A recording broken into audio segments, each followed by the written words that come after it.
daily confrontation with fear has become a real practice for me since about three years ago. I went skydiving in Dubai, right? And skydiving is a really interesting confront with fear, right? So I gotta stand up. I'm sorry, I gotta stand up. All right. So all your friends, what happens? You go out. I dropped my thing. So what happens is you go out the night before and you take a drink with your friends, and somebody says, "Yeah, we should go skydiving tomorrow." And you go, "Yeah, we'll go skydiving tomorrow." Yeah. And you go, "Yeah." And everybody goes, "Yeah." Right? And you go home and you by yourself, you're like, Right? You're like, well, I mean, they was drunk too. Right? So maybe they not, maybe, I mean, we don't have to go. We don't have to do it. So then that night you're laying in your bed and you just keep, and you're terrified. You keep imagining over and over again jumping out of an airplane, and you can't figure out why you would do that, right? And you're laying there and you have the worst night's sleep of your life, but you still have the hope that your friends were drunk, right? So you wake up the next day and you go, down and you say where you were going to meet and everybody's there. You're like, oh, shit. All right, cool.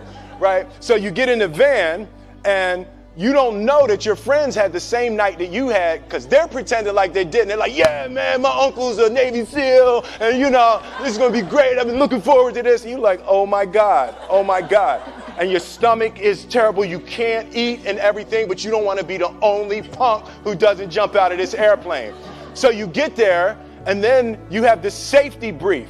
And you're standing there, and the guys will tell you, well, if the chute doesn't open, what's going to happen is you're doing, well, why the hell, what could happen?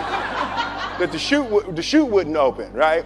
So you do a thing, and what you do is your first jump, you're attached to a guy who is going, he's going to walk you out. So you go, and you get there, and there's an airplane, and nobody's stopping. Everybody's still going.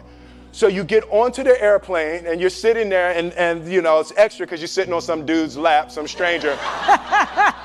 You're sitting on his lap, and it's like, you're trying to make small talk. Yeah, man. So you be jumping with people all the time, huh? Right? So, and then you just want to make sure, you got kids, right? You got people you need to see, right? You just want to make sure he's serious, right? So you get in there, so everything's normal. So you fly and you go up to 14,000 feet, and you notice there's a light. It's red, and it's yellow and green, right? So right now the light's red. So then you start thinking at some point the light's going to go green, but you don't know what's going to happen, right? And you wait and it goes yellow and the light goes green and somebody opens the door, and in that moment you realize you've never been in a freaking airplane with the door open. Right? Terror. Oh, sorry, I'm spitting. Oh, sorry. No, terror. Right?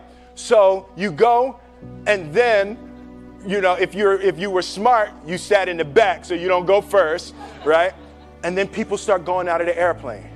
And you go, and the guy walks you up to the end of the thing, and you're standing and your toes are on the edge, and you're looking out down to death. And they say, on 3. And they say, 1, 2, and he pushes you on 2 because people grab on 3, right? Right? And you go, and you fall out of the airplane, and in 1 second, you realize that it's the most blissful experience of your life. You're flying, right? It doesn't feel like falling, right? It's like you actually are kind of held a little bit by the wind, and then you start falling, and there's zero fear. You realize that the point of maximum danger is the point of minimum fear. It's bliss. It's bliss, and you're flying,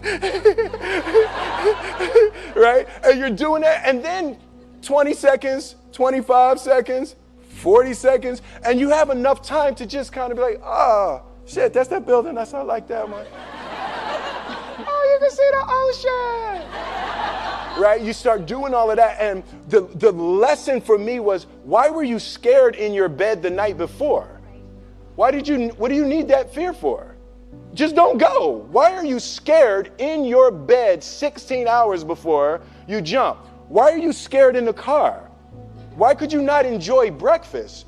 What did you need that? The fear is fear of what? You're nowhere even near the airplane. Everything up to the stepping out, there's actually no reason to be scared. It only just ruins your day.